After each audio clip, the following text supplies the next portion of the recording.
You find a flight for $300, hesitate to check another site, and return 10 minutes later to find it is $450. Panic sets in and you book immediately because that sudden anxiety was engineered. Airlines and booking sites operate one of the most sophisticated psychological extraction machines on the planet. From weaponized fatigue to phantom inventory, the system breaks your will before you even enter your credit card details. We should eliminate the biggest myth first, since airlines likely aren't raising prices because they saw your cookies. They have no need for that tactic because real-time pricing algorithms in 2026 are far more aggressive. These systems adjust fares based on aggregate search volume from your entire zip code, rather than just your browser history. This surveillance pricing analyzes the average income of your location and your device while you toggle incognito mode. A user on a new iPhone in New York City often sees a higher starting fare than someone on an Android in rural Ohio. They profile your desperation based on where you live, rather than tracking you individually. That bright red warning stating only 2 seats remain at a specific price triggers a primal fear of missing out. That inventory count is technical rather than literal because airlines divide a single flight into dozens of booking classes with different price tags. The warning means 2 seats remain in that specific, narrow price bucket, even if the plane is wide open.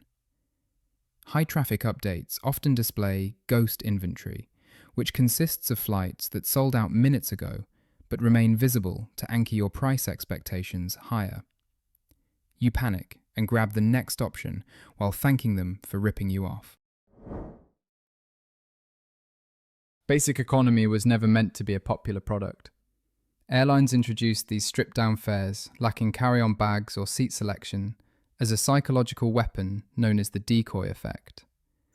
When you see a miserable option for $300 and a standard option for $350, your brain stops looking for a cheaper third airline. You rationalize the $50 upgrade as a smart win and feel good about avoiding the misery of basic economy. Most passengers fail to realize the standard fare was the target price all along. They sold you the relief of not being treated like cargo rather than an actual service.